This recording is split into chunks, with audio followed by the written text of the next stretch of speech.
What's up, everybody? Welcome into Fantasy Fire and Ice NFL Edition, brought to you by Sportstopia. I'm Simon, joined as always by the highly knowledgeable and incredibly handsome Steezy A Smith and Terrell Furman. What's up, boys? What's going on, man?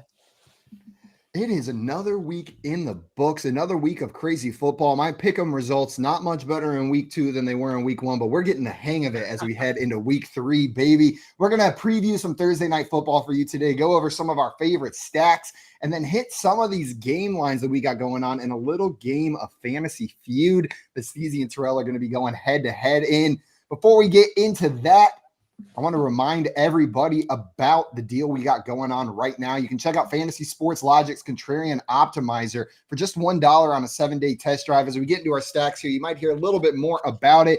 But again, that QR code is going to come up on the screen during today's show. Scan it, $1. You get a 7-day free trial. You can get a head start on setting up your lineups for week 3.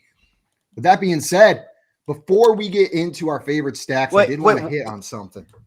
Can I have the floor real quick? Yeah, because I owe the people an apology. I do. I have to come on here. Last time we were up here, all three of us, I was still reeling from the Giants no-show in week 1. Matter of fact, I'm sorry, preseason week 4 and starting week 1 a week later than everybody else. I came up here. I was very emotional. And when we gave out our stacks, of course, Dan Jones was in my mind. But I couldn't touch them. I couldn't do anything with them. I was over the Giants. I didn't want to talk about Giants. I didn't want anything with Giants. I took all my Giants paraphernalia and I turned it around because I didn't want to look at it for the week. Dan Jones just won somebody $1 million freaking dollars. Dan Jones. $1 million. He's not tripping over anything that way. He's in one half in someone's pocket. In one half of scoring, he won somebody $1 million. Wow. I'm so sorry to the people. If you want to leave a 5-star review and then trash talk me in the review, you may please do that. I welcome it, and I will take that criticism. As the loyalist, the Giants loyalist here, I doubted them in their worst moment, and I will never get over it. So I apologize to you all as my co-host. I apologize to the people. There's no reason I shouldn't have gave out Dan Jones last week. There's no reason. We stay humble here on NFL Fire and Ice. We own up to our mistakes and we learn from that process. Yes. But I'm telling you right now, those emotions are going to get back in the way for me at some point this season because it is 17 weeks. It is a slog, baby. And some team's going to piss me off and I'm going to mess it up again later this year. But a couple weeks, we'll remember that lesson.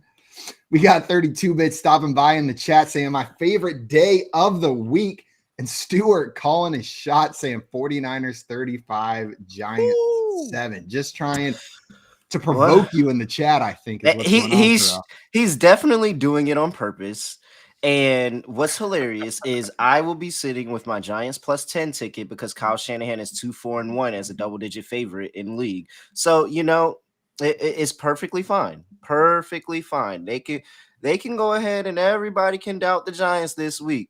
Giants plus 10 in my pocket. Just let you know. Giants Come plus on, 10. It's like 5% of the money that's betting on the Giants. They're going to win.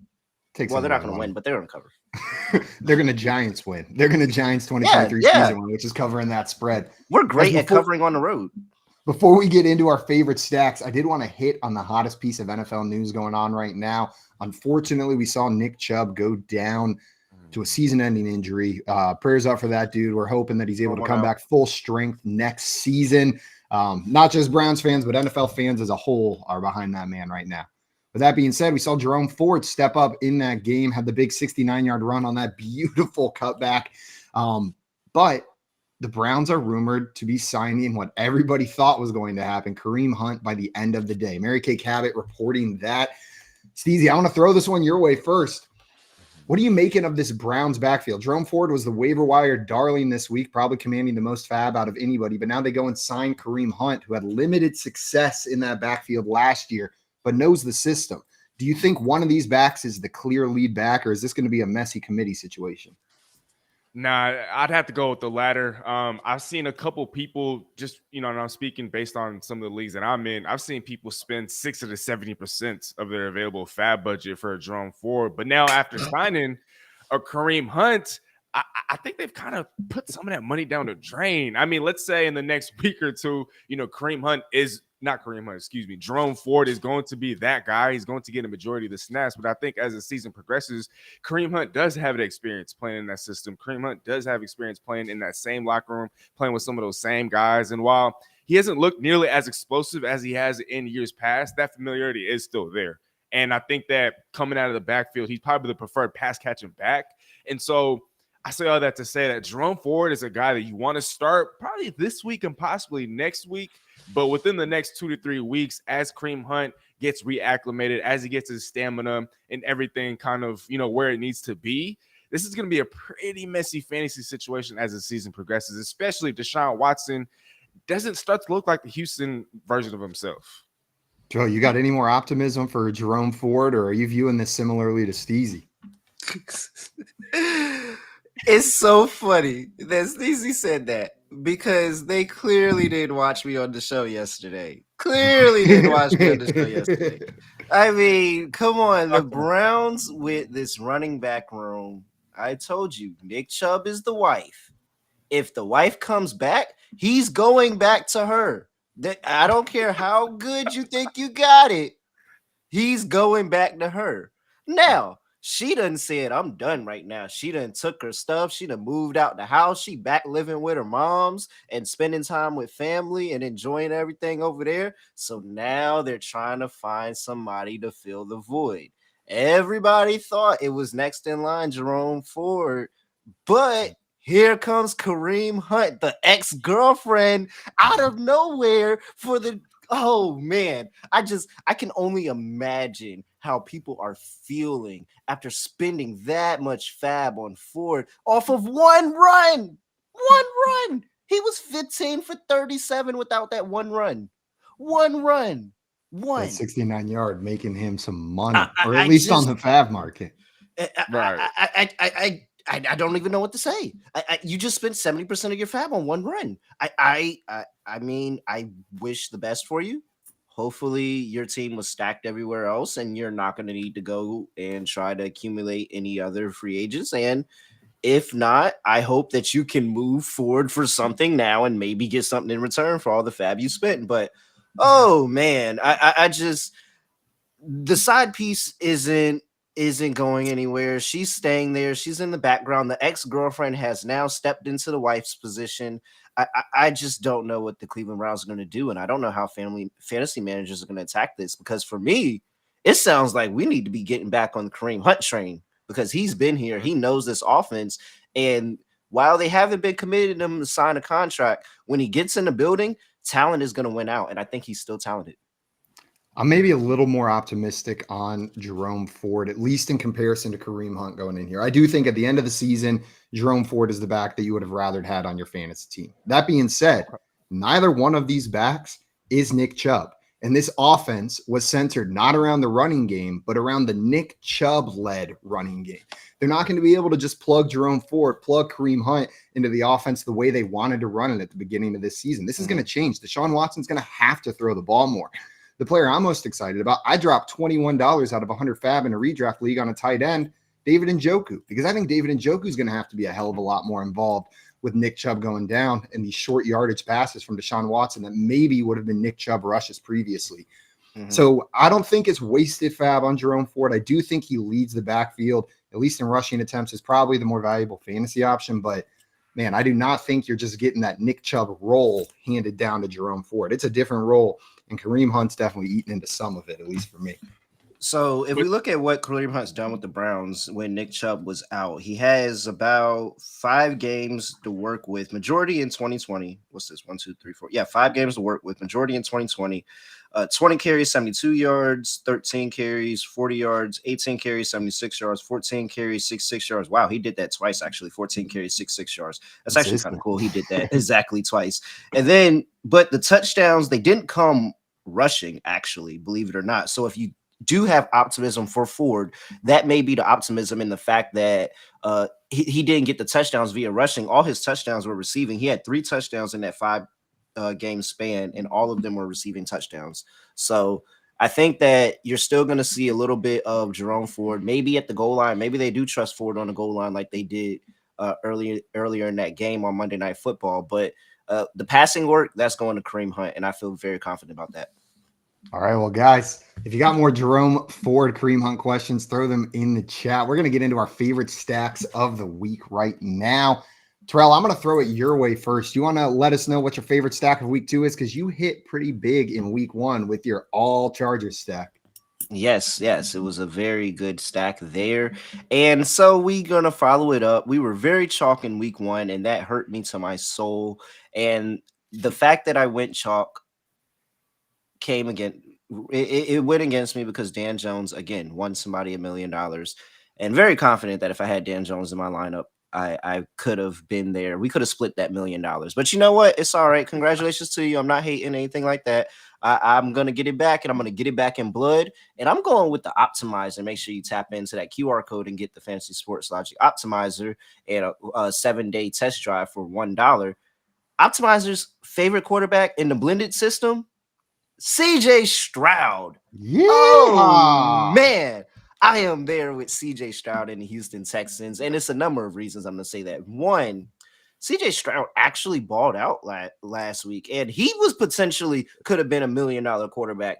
He, in that garbage time, he was able to spread the ball around all receivers. Everybody got touches, whether it was Nico Collins, whether it was Robert Woods, whether it was Tank Dell. Everybody got close to double-digit targets, if not double-digit targets. And Stroud went out and had a 300-yard passing day, and we saw it. We saw the C.J. Stroud that we were expecting to see coming out of the draft. It just so happens that they were down by 1 million kajillion freaking points by the time it happened, so it wasn't like it mattered for the game. But that's the Stroud we wanted to see, and it was great to see it. And now I look at this matchup with the Jacksonville Jaguars, who are 9-point favorites at home. Not to mention, the Jaguars have not beaten the Texans at home in 5 years. Maybe I could be wrong about that. It might not be 5. It might be 3. I'm almost positive it's 5. Yeah, you could have me believe it is 5 years. Crazy Jaguars or Texans stat that you threw out there. I'd be like, yeah, that sounds about right. Yeah, I'm with you there. First of all, the Texans have been picking near the top of the draft for the past couple of years. They have not beaten the Texans at home in 5 years. They are 9-point underdogs. Stroud's price is going to be extremely low. So I'm going with CJ Stroud. I'm going to back this Texas team who just somehow, some way finds whatever they can find in Jacksonville. So I'm going to back them because I don't like this Jacksonville Jaguars defense that much. I think this is a letdown spot after playing the Chiefs. And then 9-game losing streak back to 2017. Insane. Just insane. Wow. So here we are. We have Stroud. Now here's where the tough part of trying to figure out who's you're going to stack them with. Number one for me is Nico Collins. I think Nico Collins is number one in that offense. The tough thing about these wide receivers is the fact that it is what? 1A, 1B. Have we seen this before? 1C?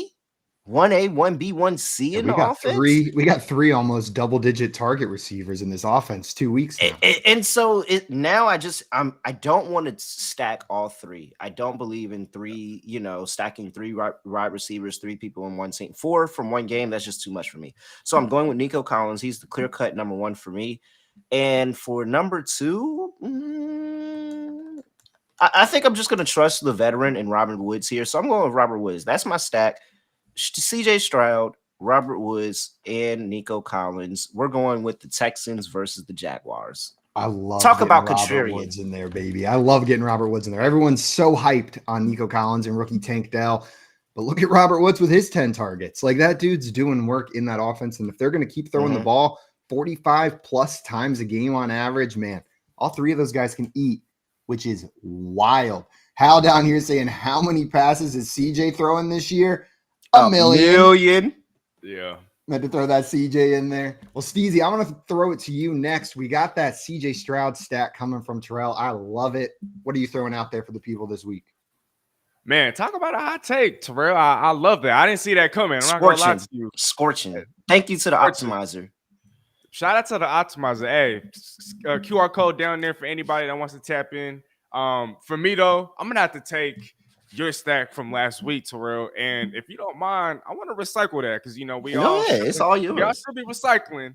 But give me that Chargers stack, man. And what's projected to be arguably the highest scoring game of the week. I haven't verified that, by the way. I'm kind of just going off of projections and whatnot. But Chargers, Vikings, I expect a combined total of at least 60 points. And y'all know me by now, but whenever there's a game that's supposed to be a high shooting game, I want those players. And so I don't know if it's Austin Eckler or Josh Kelly at running back, but let me go with 3 Chargers as well. Justin Herbert, who's yet to turn the ball over this season.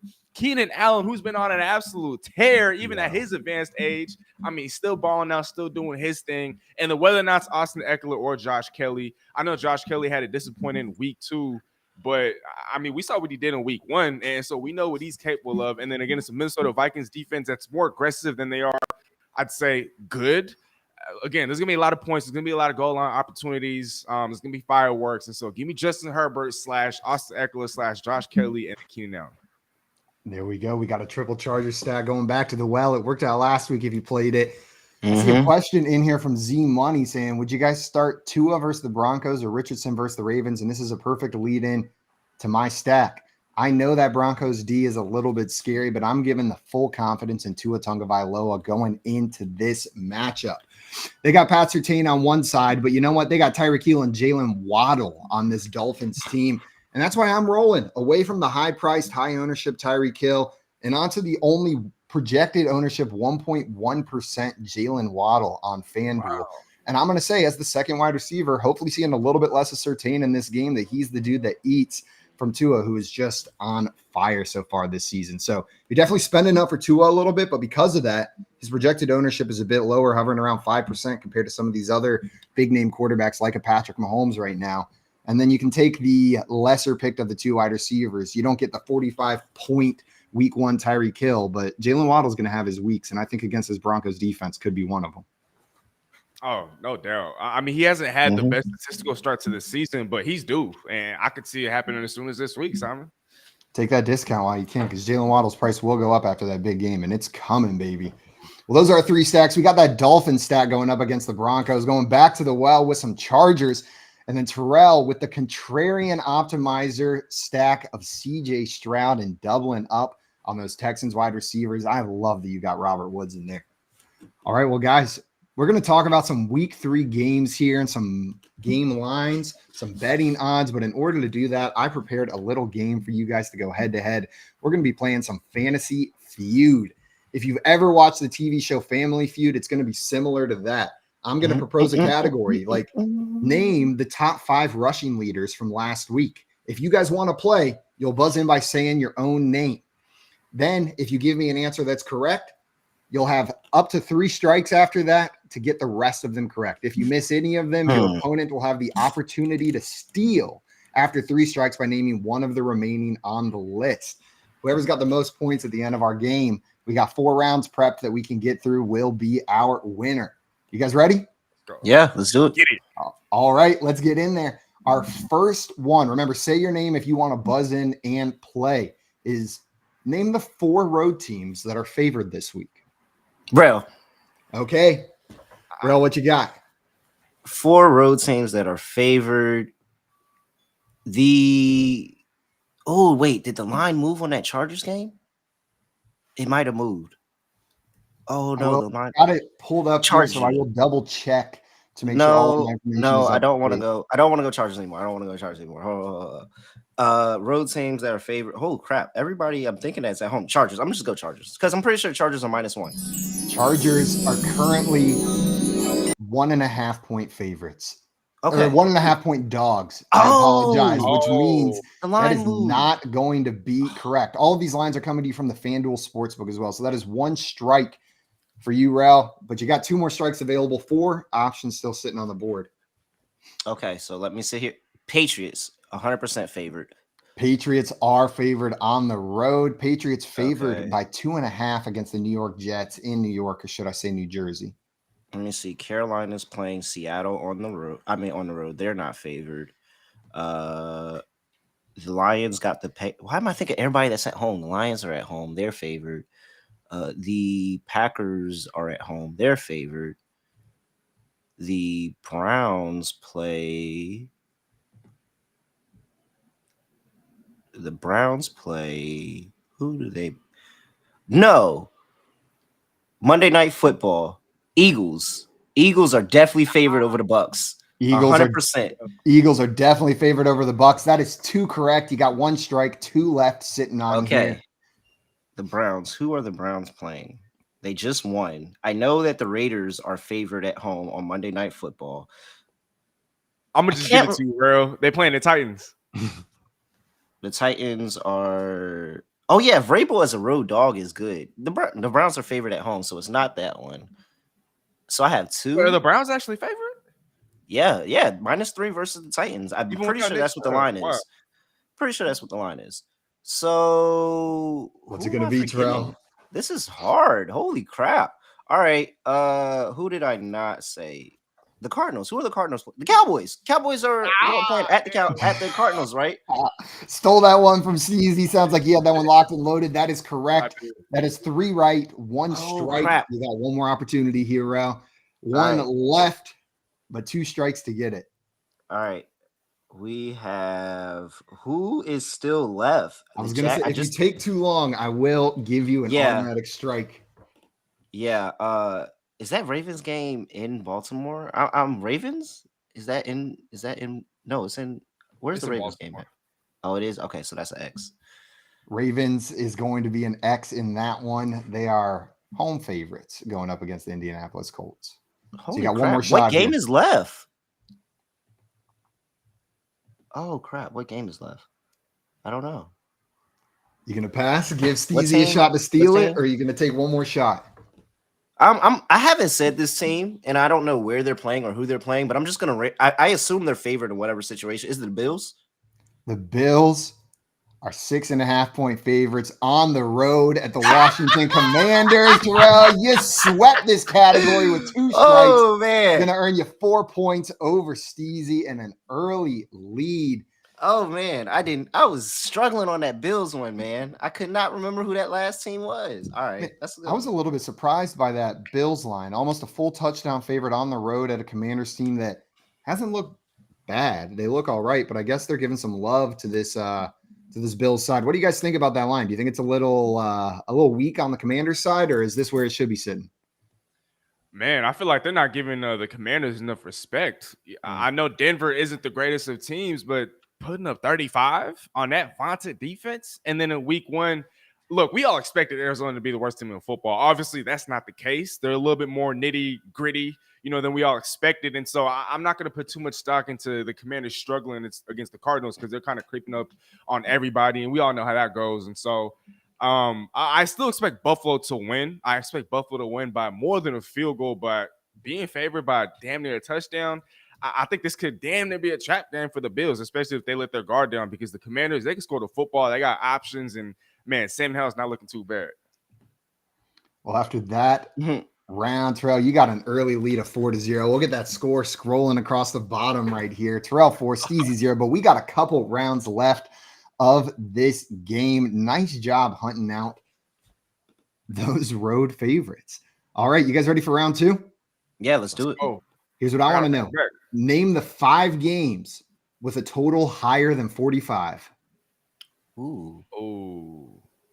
Say your name if you want to play. Okay, Steezy's playing. What you got for us, Steezy? Chargers and Vikings won. Yeah. That is right at 53.5 right now. Highest total on the board. 53.5. Okay. And then let's go with Buffalo and Washington. Buffalo and Washington is sitting at 44.5. So that is going to be 1 strike for you, Steezy, and a brutal strike. That was a good guess, though. That was a good guess. Yeah, we was just talking about that. Wow. Okay. So there's 3 more. Let's go with Philadelphia and Tampa Bay. That is sitting at 46. Nice job. Half a point on the other side. That is 2 correct, 3 remaining. You got 1 strike. And then let's go with this one, Denver, Miami. Denver, Miami at 47.5. Nice job. That is 3 right, 1 strike. Okay, and then now this last one. There's 2 more. There's 2 more. Sorry. These don't look like Rams and Bengals. Rams and Bengals, unfortunately, is incorrect. Rams and Bengals is currently sitting at 43.5. Okay. I got one more guess. One more guess. That is 2 strikes. Well, you could have more if you get it right, but you got one more wrong. I probably won't need it. Let's go with let's go with damn. I'm gonna just go. It's on a whim here. Chicago and Kansas City. Chicago and Kansas City sitting at 47.5. Kansas City, they're like 12.5 point favorites. But they expect Kansas City to score a lot, at least in that one. Nice job. 2 strikes, 1 left. You get this last one, you sweep it, you get it wrong, you give Terrell the opportunity to steal and take a big old lead. Okay, right here, I'm gonna go with Atlanta and Detroit. Steezy sitting at 46.5. That is the correct. I knew he was gonna get it. I knew it. That was the one I was sitting on. All right, let's go. Come on, baby.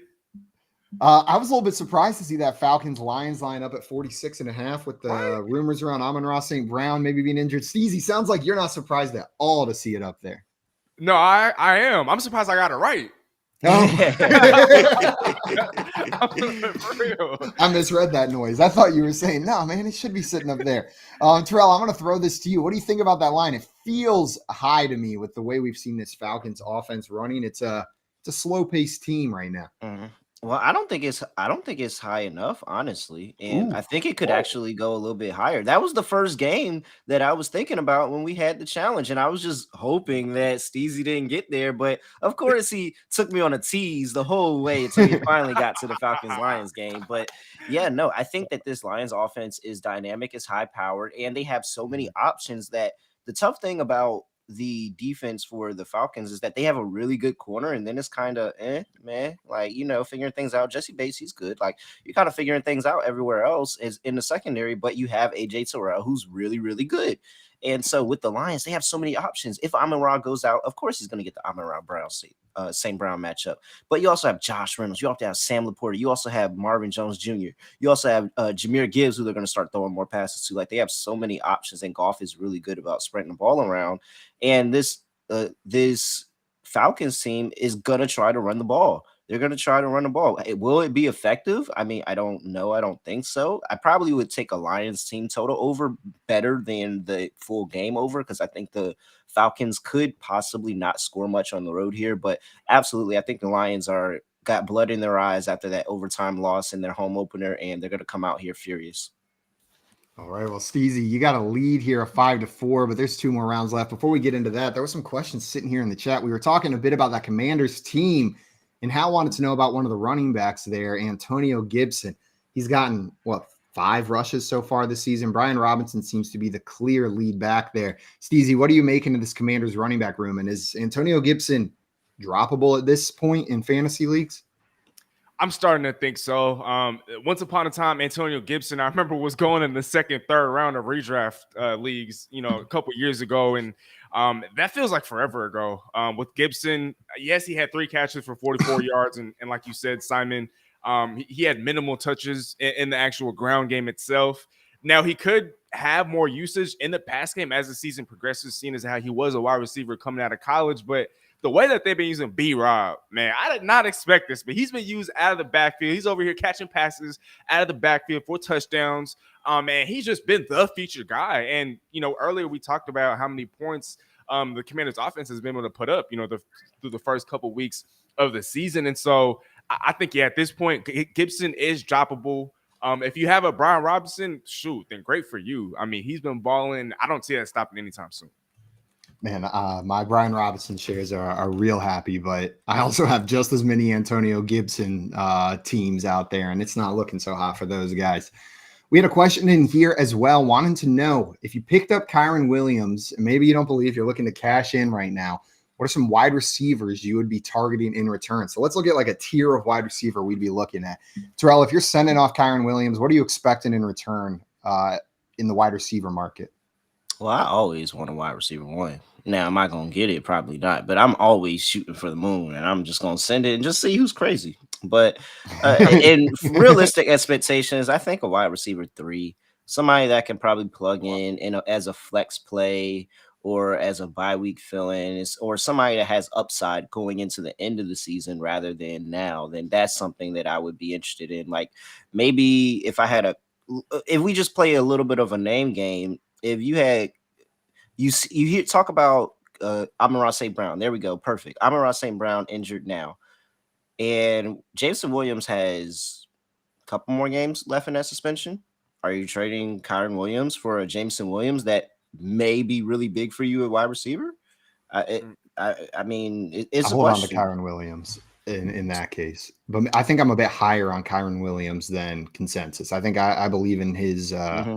He's got, if he stays involved in the receiving game like he was this past week, he's got top 15 RB upside. And so I like what I'm looking for is maybe that range of wide receiver that underperformed in week 1 or week 2. And so they're sitting lower in the rankings. And maybe you can snag them with some of that wide receiver one upside you're talking about. What about I don't want to jump too high. What about a Jahan Dotson? That's interesting.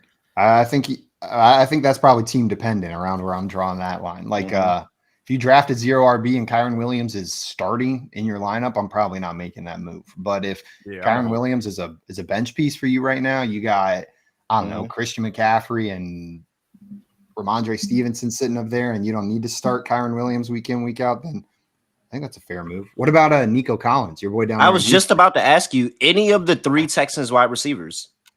I think I'm taking all 3. I think I'm taking all 3 for Nico. I think I'm taking all 3. If you offer me any of the 3, I think I would say yes. I'm not doing it for Tank Dell or Robert Woods, but I'll do it for Nico Collins, who I think is the wide receiver 1 there. Man, Rail, I wish I had you in a few of my leagues because I'm making that trade instantly. Yeah. We've seen it. It sounds good, and we love to see it work. Are we committed to believing that the Rams are committed to running the football? I don't know. I feel like they want to pass the entire game. And as soon as they get an inkling that the run game is not working this game, they're so quick to abandon it or not give it the play call for it to succeed. And they're just like, all right, we're just going to win this one off Stafford again. So that's my only thing. It's not really the talent of Williams. It's more of the opportunity. And are the Rams willing to make him a featured back? Because it's been a while since we've seen a really, really strong feature back for the Rams. Like, I think we're going all the way back to Todd Gurley. And yeah, I think that's maybe where like the valuation is. Like what I saw through 2 weeks is I think this Rams team is going to keep running Kyrien that way. I'm not scared of Zach Evans behind him. So there's some confidence that if they're going to run the ball, it's going to be through Kyrien Williams. And with Cooper Kupp coming back, this offense should get better. It's already better than we were expecting. So, but to your point, Terrell, we've seen this time and time again. Players come out, have a hot start to the season. We think they're going to be the dude. Clyde Edwards-Helaire did it last year. Was a top couple guy, and people would have said you were crazy for trading Clyde Edwards-Helaire for a wide receiver 3. And then by end of season, Clyde Edwards-Helaire was on every waiver wire that you could imagine. So while I believe in Kyrien Williams, I understand being willing to cash in at the beginning of the season after 2 hot weeks. I think I'm probably looking at the tier like last one. Zay Flowers. I think depending on how high people are on a Kyrien Williams, you could maybe shoot for one of these Baltimore receivers like a Zay Flowers. So I was just about to say, that's the name I was going to throw out. Jordan Addison or Kyrien Williams. I feel like that's a pretty similar tier. Matter of fact, let's go to Steezy's side of us. Jackson Smith and Jigma or Kyrien Williams. I'll take Kyrien Williams over JSN. Yeah, I'm going Kyrien as well. Look, Terrell, brother, Kyrien Williams has been hyped up all offseason long throughout training camp. Sean McVay was talking about his involvement not only in the ground game, but in the pass game. And for me, I'm probably the highest on Kyrien out of all 3 of us on the show. But in a few dynasty leagues, I stashed him last year. And so I was a year early on Kyrien. I've always known about him as that guy who's going to catch passes out of the backfield. And like we saw in week 2, he had 10 targets, 6 catches for 48 yards and a touchdown. And so even if his work in a ground game is reduced slightly, I still think he is that team's preferred option as far as the running back catching passes out of the backfield. Zach Evans is not going to challenge him for that role. Matthew Stafford loves to check down. He loves, those guys that are running, those wheel routes, short to intermediate routes. Kyrien Williams is going to do all that. He is the goal line back. I think he's a low-end RB1 / high-end RB2. And just to give an example of a trade that I made yesterday, I traded Garrett Wilson and Kyrien Williams for Stephon Diggs. There's some real value on Kyrien in that trade. Right. And the person that traded for Kyrien just lost Nick Chubb. And so if I'm a fantasy owner and I'm looking to get off a Kyrien Williams, look for the team that just lost Nick Chubb or J.K. Dobbins. Right. And whatever their weaknesses are, or obviously it's going to be at running back, give them Kyrien Williams, give them somebody else on your bench. But if there was a wide receiver, and let's say the team that just lost Nick Chubb doesn't need Kyrien Williams. If I'm just looking to trade Kyrien Williams, I'm trying to sell high. I'm looking for guys like DK Metcalf. I'm looking for a guy like, who's another guy? Like we talked about earlier, Jordan Addison, Zay Flowers. Maybe Calvin Ridley even after that disappointing week too. Potentially, maybe you could do Kyrien for Garrett Wilson. I don't know if you want to do that. I'm just not that high on him. I don't think he's that. I don't think he's a lock-loaded RB2. I think that he's a little bit closer to maybe back in RE2, maybe RB3, but I just don't support Rams running backs. How many times have we gone through this story where, and everybody in the chat's talking about he doesn't know who Kyrien Williams is. Well, I knew who Cam Akers was, and look what happened to him in the same amount of time. Like, I'm just saying, you are saying that, yeah, you're getting the opportunity. Just because you're a starting running back for a team doesn't mean you're going to be locked and loaded good, because just ask James Cook. It happens. And Hal down here supporting your side, Terrell, saying McVay will switch running backs like I switch boxers. And I'm hoping, Hal, for your sake, I'm hoping you say you change your boxers a lot, and not that this is you saying you never change your underpants. Because you could be saying something entirely different than how we're interpreting that. We have one more question in here before we get into our next round. Gitz wanted to know, would y'all trade Breece Hall, Kareem Hunt, and Cooper Kupp for Tyreek Hill, Joe Mixon, and Deonta Foreman? I don't know about y'all, but I am taking the Hill, Mixon. I don't even need Foreman on here. I'm taking that and running. Give me the 3 for 2. Yeah, I want to keep a roster spot. I don't need Foreman. Yeah, and honestly, I can drop Foreman and pick up Roshan probably. So if he's available, yeah. So easy. Yeah, I would definitely take that deal 100%. Because you got a maybe in Hunt. You got a player coming back from injury that we hope will come back in week 4 or week 5, right? Running behind a terrible offensive line. And then you got Breece Hall splitting work. Instead, you can get Mixon the clear lead back. Tyreek Hill, who anything less than wide receiver 1 on the season is probably going to be disappointing for fantasy managers. And then, again, a roster spot. There's value in that. I look with Breece Hall. My bad. I was just going to say real fast with a Breece Hall. I mean, like you said, the offensive line, I think you was talking about Hall, right? The offensive line in New York is just, it's ghastly. And I mean, 4 carries. Come on, dog. He just had 12 touches for 140 plus scrimmage yards in week 1. And then now he gets 4 rushes. I mean, I don't know what's going on in New York, but it's a mess. So if you're able to offload him and then get back a Mixon, every single time. And as high as I am on Kareem Hunt coming back to the Browns, we still don't know. I mean, again, the man was sitting right here next to me on the couch last week. So we honestly don't know. I know that Mixon, while they start slow, as the Bengals typically do, they're going to pick it up towards the end of the season. And we know Tyreek Hill is a wide receiver 1. Regardless, he's going to finish as a wide receiver 1. Absolutely. I love this trade. Hal's all about it. He says do that twice a day. Get it done in all your leagues if you can. Well, guys, we got a close game here, 5-4, Steezy in the lead, but we're going to have time for at least one more round. We might be able to get both of them in there. You guys ready for this next one?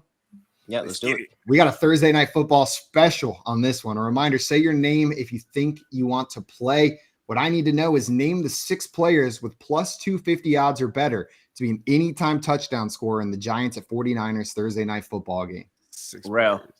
Okay, Rel, and a reminder, anytime touchdown score odds for anybody watching that doesn't know, this only counts if you catch or run the ball into the end zone. This is not a quarterback passing the ball into the end zone. It counts as the person who's controlling the ball as it enters the end zone. Brock Purdy. One second, let me pull up my answer key over here. Unfortunately, is not on this list. What? At 250 or better, so you're saying 250, 300, 400, or are we going lower? Going the other way. 250 or better, meaning more likely. That's my bad. Okay. All right, then that's easy. Debo.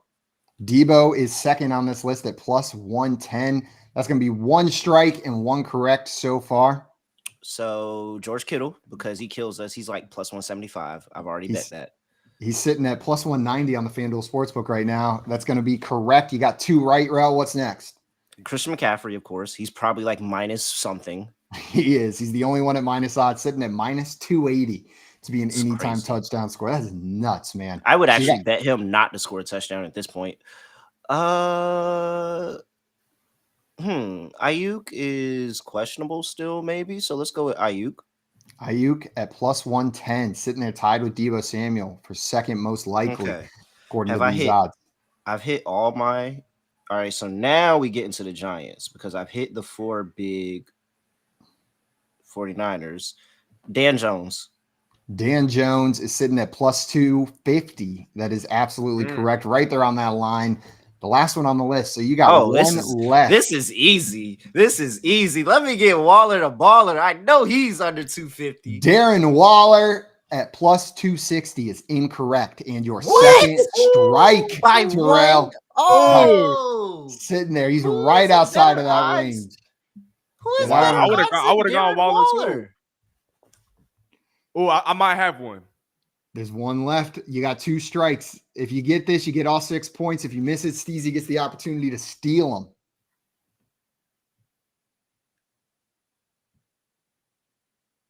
What are you thinking?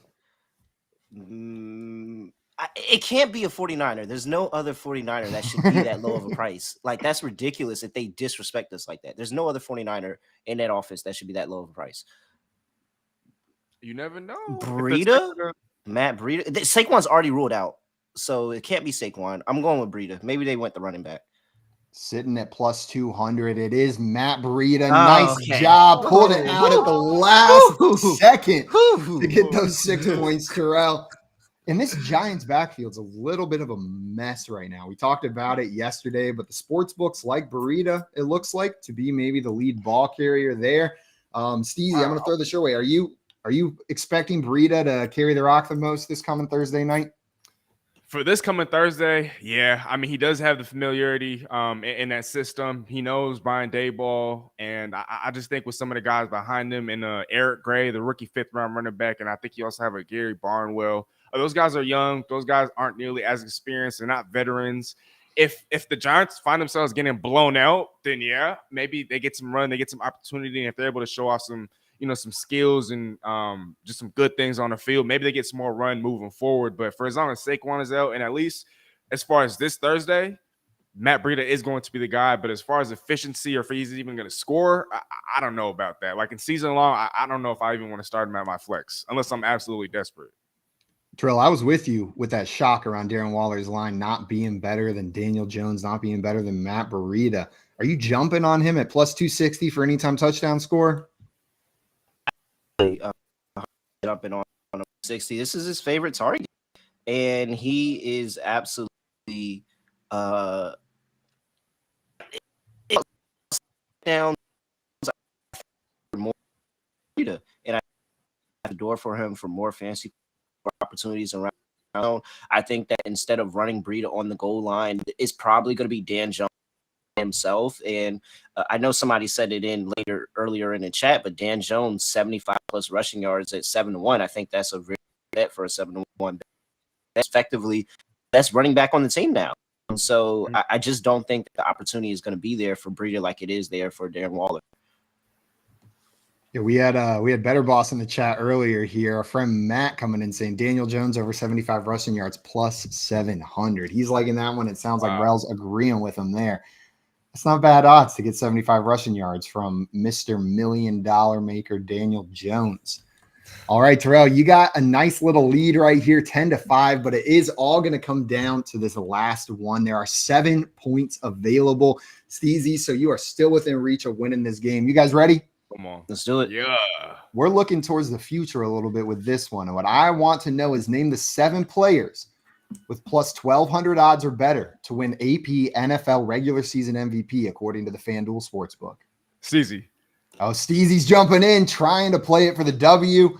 What you got, Steezy? Okay. Man, so just to get just to get it clarified, This would mean that they're 12 to 1 or lower. So you want your 7 to 1s, your 6 to 1s, your 5 to 1s. Basically, your favorites. Who are your 7 favorites to win NFL MVP?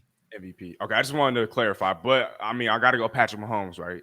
Patrick Mahomes sitting at plus 600 right now to win AP NFL MVP. That is going to be 1 correct, no strikes. What's next, Steezy? Okay, and then let's go. Ooh, I don't know how high he's going to be on this list, but let's go Tyreek Hill. Tyreek Hill is not in the top 7 for season-long MVP, unfortunately. Okay, let's see what Tyreek Hill's sitting at. I can let you know here ever so shortly. Okay. He's way down there. He's way down there. Okay, maybe I should have said his name for Offensive Player of the Year. I'm tripping for that. But let's go Jalen Hurts. Jalen Hurts is sitting on this list at plus 1,000. A little bit lower than Patrick Mahomes or higher. I don't know how you're looking at it. So you got 1 strike, 2 correct, 5 remaining. What's next? Let's go Lamar Jackson.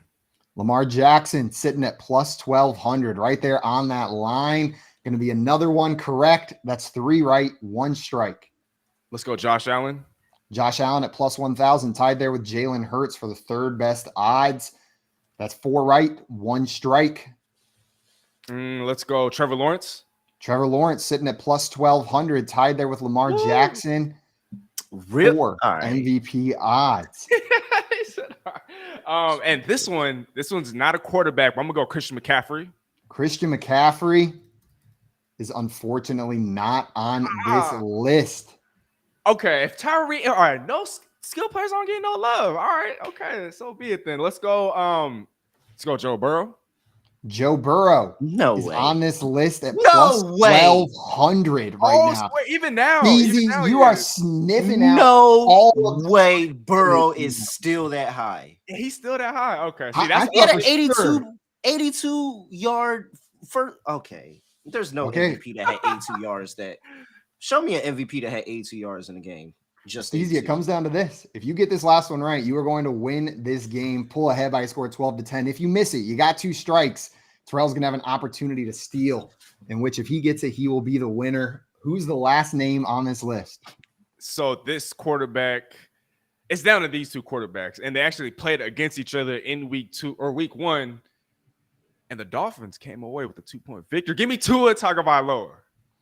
You narrowed it down to Justin Herbert and Tua Tagovailoa, and you picked the player with the best odds, plus 500. Tua Tagovailoa tops this list out for regular season MVP. Steezy, you're going to pull out the victory here by sweeping that final category. You guys cut it close, though, on every single one. All of you got 2 strikes on all 4 rounds and then pulled out the sweep. Whew, impressive game, but congratulations, Steezy, on pulling that one out. Bro, you had nothing but shock noises as Steezy kept naming these players, and I said, that is correct. That is correct. Who are you putting your money on here on this list to take home that AP NFL regular season MVP award?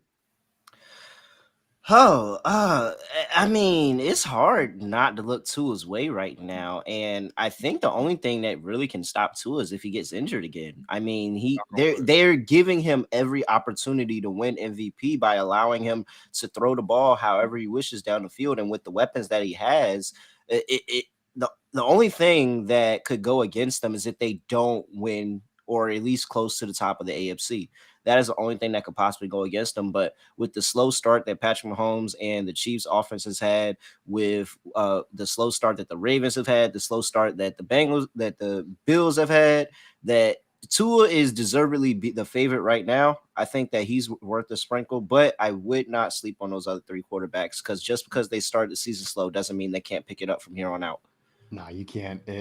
I'm sitting there looking at Patrick Mahomes at plus 600 and just imagining week 10 where he's sitting down there at minus 100 after he just blows things up. Like, are we going to be shocked if Patrick Mahomes starts running away with this halfway through the season?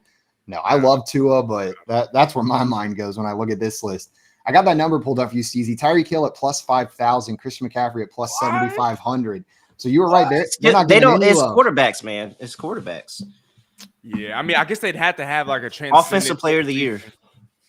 But hey, wait, what do y'all think though? If Tyreek Hill, because he talked about how he wants to be the first player to crack, 2,000 receiving yards, does he have a higher chance of winning MVP? I think, or is that just a shoe in for offensive player of the year? Man, the problem is going to be if he's got 2,000 receiving yards, Tua's got 2,000 passing passing yards. Tua, yeah. Tua's got 2,000 extra passing yards to pad his stats. It's going to be hard for him to beat offensive player of the year. That's really the stat that you when you look at Derrick Henry and how I think did he hit 2,000 or he was close to 2,000? How well Derrick Henry ran the ball that year. That he had an amazing year. And you think about what Justin Jefferson has done, like all the skill position players, they've already set a precedence that no matter how good you are, you're not going to beat out a quarterback. Yeah. And to your point, Tyreek Hill currently has the third best odds, sitting ever so slightly behind Christian McCaffrey and Justin Jefferson for AP NFL Offensive Player of the Year. He's at plus 750. We got CMC and J. Jeff at plus 650 a piece sitting right there. Are you we got a fact in here from our producer Keith, fact checking us on the spot, saying it is not always quarterbacks, because in the 1982 shortened strike season, kicker Mark Mosley, who went 20 for 21 on field goals, was the league's MVP in 1982. He missed one? Yeah, he missed one, and he was still MVP. What was the one he missed? How you win MVP and you miss one? That's all you had to do. Yo, I bet it was from 27 yards. Like, he made all the 50 yarders, gets up there for the chip shot and just misses it. I want to know which one. I'm curious. What was the distance of the one he missed? Was it blocked? Was it not? If it was blocked, okay, I get it. It might not have been your fault. Understandable. I'm very curious on what happened with the lone miss there in the MVP season. Wait, I hate to take us off. Oh, go ahead, Steezy. Sorry, real quick, Keith. If you can though, are you able to just give us the best statistical output of some of the quarterbacks or skill position players? I understand they didn't pass a lot back then, but if these quarterbacks, running backs, and receivers are letting a kicker outperform you, then wow. I don't know what happened during that season. I almost feel like any of us could have been on the field, damn, they win MVP too. But no disrespect to the kicker, but damn. Yeah, let me kick a couple field goals. Yeah, let us know, Keith, if you figure out what those stats were looking like. Speaking of blocked field goals, I hate to take us fully off track here, but that Patriots blocked kick was just gorgeous, man, over the weekend. The dude timing that sprint from the outside, running in, and the announcers couldn't shut up about it. They were like, oh boy, never seen that before. I've been talking football for 20 years. They never seen somebody try that. And they just kept going on and on and on. Bill Belichick always does something stupid on special teams, and I love it. Do you think we'll see it more across the NFL? Yeah, they're going to try it. We'll see to varying degrees of success, but it's going to be that timing that makes it a little bit difficult. We'll see some definite offsides from that as well. No doubt. We had a question in here from 32-bit, wanted to know, what can I get from Michael Thomas and Marquise Brown? So if you're packaging those two wide receivers, trading them away, Terrell, what are you looking to get in return? Maybe upgrade at wide receiver, 2 for 1, or go cross positional? It depends on what you need. It's so funny because I actually have a roster where I have Michael Thomas and Marquise Hollywood Brown on the bench. And somebody tried to send me a trade request earlier today for Garrett Wilson. And what was it? It was Drake London. And I immediately thought of Steezy. And I immediately, I almost broke my finger trying to hit the X button. Like, that's how quick I tried to hit that X button on that trade. And so I said, all right, I'll send a counter offer. And I said, let me get Michael Thomas, and I'll give you Michael Thomas and Chiga Kongwu for Darren Waller. We'll just see what he said. He denied it, of course, but I mean, I am considering, because he does need wide receiver help, of sweetening that deal for Thomas and Hollywood Brown, because I'm pretty stacked on receiver here, and throwing both of those for a Darren Waller. Like, I'm very much considering it, because that's a position of need for me, and that would really take my team to the next level. And I have the depth at wide receiver on my bench that I'm not afraid of losing 2 extra bench guys, and I don't think I'm making them that much better. So I think it really depends on roster makeup, but I would shoot for as much as you can, because I think that Michael Thomas is a little underrated here. Like, he's going to be a consistent fantasy option as long as he's out on the field. Steezy, you valuing these guys similarly? Yeah, so actually I have Michael Thomas in my home league, and I'm looking to get rid of him for this guy. So if you guys are tuned in, pay attention and listen closely. If you need a running back and you have depth at wide receiver, in which I have, a lot of y'all probably do, I would look to trade Michael Thomas and Marquise Brown for Alvin Kamara, because once Alvin Kamara comes back, he's going to serve one more game on his suspension. Maybe you could throw in another running back or 3 or 2. I mean, but I think for me, if I'm getting rid of Michael Thomas and Marquise Brown together, I'm looking to get Alvin Kamara in exchange. I don't care how stacked I am at running back. I just think once Kamara comes back, I mean, he'll be healthy, he'll be refreshed, he'll have the best offense he's had around him in years. Yeah, I'm looking at Alvin Kamara, or even the guy we were talking about earlier, Kyrien Williams, possibly. Yeah, I love both of those calls, especially the Kamara one. Make that move before the value starts skyrocketing. I'm curious what you guys think about this one, because that Packers offense has looked much better than I thought it was going to. The Packers passing game with Jordan Love at quarterback has looked much better than I thought it was going to. And they got an injured wide receiver coming back soon as well that in my mind is a tier above both of these guys. Would you trade Chris Olave and Marquise Brown for Christian Watson before he comes back from injury? Or is that too low for you? Well, so I'm saying trade away both of these guys, package Michael Thomas and Marquise Brown for Christian Watson. I don't know if I want to package both of them. I think maybe a running back, maybe a low end running back with Thomas, or maybe something of equal value in running back wise to Hollywood Brown. But I don't know. I don't think that I would trade both of those, because I just feel like I could potentially actually be getting more from Michael Thomas than Christian Watson. Like this hamstring thing could re-aggravate and could come back up. Like just because he comes back for one game doesn't mean he's there. So I actually don't think I'm making the Michael Thomas trade at all. I would consider Hollywood Brown and packaging another player with them for Watson though. Move Hollywood Brown plus something else for Watson. You're more in line with him, Steezy?